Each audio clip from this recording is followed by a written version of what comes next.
हमने देखा है कि अंदर आप जब भी बोलते हैं आपकी उमर साहब के साथ आपका कुछ खास प्यार है। उन्होंने कल बोला कि मनकोटिया साहब मुझे लगता था कि ओपनर की तरह खेलेंगे, मगर ये तो फुटबॉल की तरफ मैच को लेके। चुनाव में तो वो भी फास्ट बॉलर थे, चुनाव के पहले वो भी फास्ट बॉलर थे, लेकिन सरकार बनने के बाद वो भी स्पिन कराने लगे हैं, गुगली फेंकने लगे हैं। कहीं ऐसा तो नहीं गुगली पे बीजेपी की विकेट ना ले लेगा? नहीं, बीजेपी की जाने वाली उनको खतरा है, हमें कोई खतरा नहीं। विधानसभा के अंदर प्रमुखता से अपनी आवाज रखने वाले विधायक बलवंत सिंह मनकोटिया तीसरी बार विधायक बने हैं। 2 बार नेशनल पैंथर्स पार्टी से थे और इस बार बीजेपी की टिकट पर पहले उधमपुर से अब चनैनी से जीत कर आए हैं, मगर विधानसभा के अंदर हमेशा से अपनी आवाज़ जो है प्रमुखता से रखते हैं और इस बार भी तीखी नोकझोंक सरकार के साथ हुई है। मगर मनकोटिया साहब, एक विडंबना रही कि 3 बार आप विधायक बने हैं, पर तीनों बार अपोजिशन में ही मौका मिला है। और पुरानी कहावत है कि मुकद्दर से ज़्यादा कुछ मिलता नहीं है जो मुकद्दरों में होता है, लेकिन हम सेटिस्फाइड हैं कि जो भी है लोगों की नुमाइंदगी करने का, लोगों की सेवा करने का मौका जो मिला है, तो उसको हम ईमानदारी से निभाया भी है और आगे भी निभाएंगे। सरकार बीजेपी की बन जाएगी जल्दी लगता है, या पूरा करेंगे 5 साल उमर अब्दुल्ला? देखिए, पॉलिटिक्स में इफ और बट तो हमेशा रहते हैं, तो इसमें हम तो कहेंगे कि हमारी एक पॉजिटिव और कंस्ट्रक्टिव अपोजिशन की भूमिका है, उसको हम निभाएंगे। लेकिन सरकार अगर अपना वादा जो है वो अगर लोगों के साथ मैनिफेस्टो के मुताबिक वादे नहीं पूरे करते हैं तो लोग उसके नाराज़ होते हैं, तो हमारी जिम्मेदारी नहीं है, वो उनकी जिम्मेदारी है। आज भी आपने एक मुद्दा उठाया विधानसभा में रेगुलराइजेशन को लेकर। ये क्या मुद्दा था? किस चीज़ को लेकर आपकी सरकार के ऊपर आपने थोड़ा सा कटाक्ष भी किया? देखिए, रेगुलेशन का मुद्दा जो है, ये नेशनल कॉन्फ्रेंस ने अपने लोगों के साथ वादा किया था, इन लोगों के साथ वादा किया था कि हमारी सरकार बनेगी तो हम आज सभी को रेगुलराइज करेंगे। लेकिन अब इस बजट स्पीच में बजट में जो प्रावधान होता है उसमें कोई चर्चा नहीं है, स्पीच में कोई चर्चा नहीं है, गवर्नर एड्रेस में कोई चर्चा नहीं है, तो इसका मतलब ये है कि इनको इस साल में कुछ देने वाले नहीं हैं। अगले क्या होगा तो बाद की बात है। और यह चर्चा हुई जब असेंबली के अंदर एक सवाल लगा था, उसमें हम चर्चा कर रहे थे कि जो हमारे खासकर जो है सफाई कर्मचारी हैं पूरे, चाहे उधमपुर ज़िला के अंदर हों, कठुआ के अंदर हों, सांबा के अंदर, राजौरी, पुंछ, डोडा, किश्तवाड़, रामबन या कश्मीर के अंदर हों, उन सभी का रेगुलराइजेशन का मसला है। और डेली वेजर एक ऐसी हमारी जमात है जो बेचारे, बाकी लोग अब 9 बजे काम पे जाते हैं, 10 बजे काम पे जाते हैं, टाइम होता है, लेकिन बेचारे सुबह उठ के सबसे पहले वो गलियों में जाते हैं, सड़कों पे जाते हैं और हमें वो व्यवस्था देते हैं जिससे हम अपने समाज और सिस्टम को फिट रख सकते हैं। तो उनका एक बहुत ही इंपॉर्टेंट रोल है इस स्वच्छता अभियान में, जो मोदी जी का चलाया हुआ अभियान में सबसे इंपॉर्टेंट रोल वो प्ले करते हैं। तो उनके रेगुलेशन के इशू को लेकर सवाल था, तो उसमें हमने कहा कि आपने कमिटमेंट तो की है, लेकिन हम उम्मीद करते हैं कि जो मंत्री जी ने कमिट किया उसके ऊपर पूरा खरा उतरेंगे। लेकिन उसके साथ ही हमने जोड़ा कि इनको रेगुलराइज करने के साथ साथ बाकी डेली वेजर्स का रेगुलराइज का आपने कोई प्रावधान इस बजट में नहीं रखा है, और जो आपने कमेटी बनाई है तो वो एक टाल मटोल वाला बात। मनकोटिया साहब, आपने 3 मुख्यमंत्री देखे हैं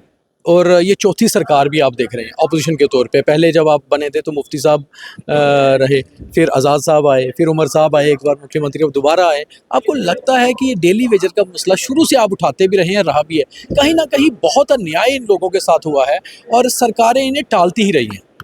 हाँ, बिल्कुल ठीक कहा कि जब पहली बार हम चुन के आए तो उस समय मुफ्ती साहब मुख्यमंत्री थे, फिर उसके बाद गुलाम नबी आज़ाद जी बने, फिर उमर अब्दुल्ला साहब बने, फिर महबूबा जी, फिर अब फिर से उमर साहब बने हैं। तो ये मुद्दा तो बिल्कुल पुराना मुद्दा है। उन लोगों के साथ जिस तरीके से हम ही लोगों ने अपने कार्यकर्ता को, हमने विदाउट कोई एक सिस्टम के तहत, जब कोई सिस्टम नहीं था उसको हमने कहा जी चल भाई तेरे को लगा देते हैं, उसको एक प्रॉपर चैनलाइज तरीके से लगाते, बेचारे खजल नहीं होते। तो ये पॉलिटिकल सिस्टम का जो कमज़ोरी है, जिसकी वजह से आज इन लोगों को सड़कों के ऊपर आना पड़ा, तो इसकी जवाबदेही मुझे लगता है करीब करीब सभी की। हम एक दूसरे के ऊपर थोपेंगे, लेकिन चूंकि अब जो इलेक्टेड गवर्नमेंट है वही कर सकती है, तो ज़्यादा जिम्मेदारी उनकी बनती है। तो उन्होंने वादा भी किया था चुनाव में और उनकी सरकार भी बन गई, और उन्होंने इस बजट में उनका प्रावधान रखना चाहिए था।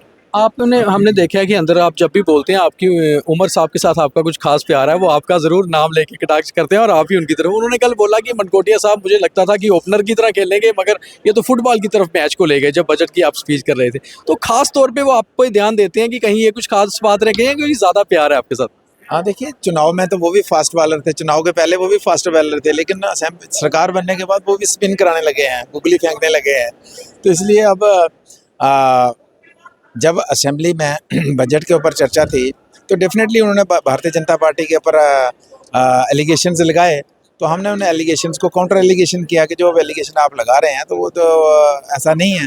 तो नेचुरली अब उनको जवाब मेरी बातों का देना था, चूँकि बजट के ऊपर मैंने शुरुआत की थी तो उन्होंने अपने अंदाज में कहा। लेकिन मैं भी उनको ये कहना चाहूँगा, अगर आप कहते हैं कि मैं पैड वैड लगा के क्रिकेट के मैदान में आके फुटबॉल खेलने लगा, तो आप भी असेंबली चुनाव से पहले आप भी फास्ट बॉलर थे, लेकिन आप असेंबली में आके आप भी गुगली फेंकने लगे हो। ऐसा तो नहीं गुगली पे बीजेपी की विकेट ना ले लेगा ही? नहीं, बीजेपी की जाने वाली उनको खतरा है, हमें कोई खतरा नहीं है। हमारे हम आप तो सरकार छक्के चौके मारेंगे। हमारी सरकार तो है नहीं, हमारी विकेट क्या लेंगे, सरकार उनकी है, खतरा उनको संभाल के रखना है अपने लोगों को। अच्छा, एक और चीज़ है मनकोटिया जी, आपने हमेशा, क्योंकि मैंने पहले ही कहा, प्रमुखता से बयान रखते हैं और बड़ा दिलेरी से आप हर बार विधानसभा के अंदर भी बार बात करते हैं। आपने कहा था कि बाहर से आए हुए लोगों से कहीं ना कहीं जम्मू कश्मीर को नुकसान हुआ है, तो आप मानते हैं कि जम्मू कश्मीर में यहाँ के लोगों का 370 जाने के बाद भी वो विकास या वो भला नहीं हो पा रहा जो होना चाहिए था? देखिए, ऐसा नहीं है। कब बेसिकली अगर हम उसको थोड़ा सा गहराई में डीपली चर्चा करेंगे तो 370 के बाद तो बहुत ज़मीन आसमान का अंतर हुआ है। जैसे माना हमने, जैसे हम सिर्फ मैं अपने आप को देखूंगा तो शायद मुझे लगेगा कि मुझे कुछ कम मिला है, लेकिन अगर हम वेस्ट पाकिस्तानी रिफ्यूजियों की बात करें, जो बेचारे 70 वर्षों से जिनको नागरिकता का अधिकार नहीं था, अपना डोमिसाइल नहीं बना सकते थे, यहाँ सरकारी नौकरी के लिए फार्म नहीं भर सकते थे, तो उन लोगों को अधिकार मिले हैं। इसी तरीके से हम जो हमारे पीओ के रिफ्यूजीज़ हैं उनका मसला सेटल हुआ है। हमारी बेटियां जिनकी शादी बाहर होती थी अपने मायके की प्रॉपर्टी के ऊपर, तो चूँकि ये 70 वर्षों की समस्याएं हैं ना, तो इनमें रिजल्ट आते आते समय लगेगा। लेकिन मैं ये कहना चाहूँगा कि आने वाले समय में, और जिस तरीके से मिसयूज़ हुआ है 370 का, और मैंने कहा अपनी स्पीच में कि आप एमएलए और मुख्यमंत्री 6 साल के लिए बनेगा और आपके गांव का पंच 5 साल के लिए बनेगा, आपके शहर का वार्ड मेंबर जो 5 साल के लिए बनेगा। इस तरीके से हमने मिसयूज़ किया और जिसकी वजह से आज इन लोगों को आज यहाँ ये चीज़ें बोलने की ज़रूरत पड़ी। तो इसलिए मैं कहना चाहूँगा कि स्लोली आस्ता आस्ता इन चीज़ों का रिजल्ट स्टेटहुड की ज़रूरत है। डेफिनेटली स्टेटहुड की ज़रूरत है, और बीजेपी की सीनियर लीडरशिप ने माना भी है। प्रधानमंत्री ने जब कह दिया तो उसके ऊपर कोई नहीं है कि स्टेट आपको वापस दी जाएगी। देरी तो नहीं हो रही? देरी जो गड़बड़ी करते हैं ये लोग कश्मीर वाले, तो इसकी वजह से देरी हो सकती है, वरना वो देने के लिए देर नहीं लगाएंगे। अच्छा, एक आखिरी सवाल है, होली है और इन दिनों होली पर बड़ी ज़बरदस्त खबरें आ रही हैं यूपी, मध्य प्रदेश, बिहार से कि होली और जुम्मा एक साथ है तो कहीं दिक्कत ना हो। हमारी स्टेट में, हमारे जम्मू कश्मीर में तो मुस्लिम और हिंदू दोनों आबादी है, जुम्मा भी मनाने वाले लोग हैं और होली भी, तो आपको लगता है यहाँ तो सब कुछ ठीक है, अलर्ट वगैरह? आपकी कॉन्स्टिट्यूंसी में भी काफ़ी मुस्लिम? बढ़िया, हमारा भाईचारा बहुत बढ़िया, और हम चाहते हैं कि इस भाईचारे के मुताबिक हम जैसे पिछले कई वर्षों से चल रहे हैं आगे भी चलें, और होली को भी पूरी धूमधाम से मनाएं और जुम्मे का भी नमाज पढ़ने जाएं।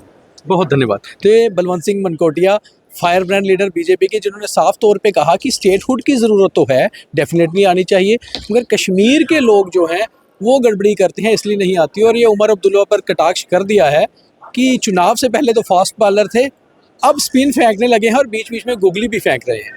दीपक खजूरिया, द न्यूज़ रूम 24 आवाज़, जम्मू।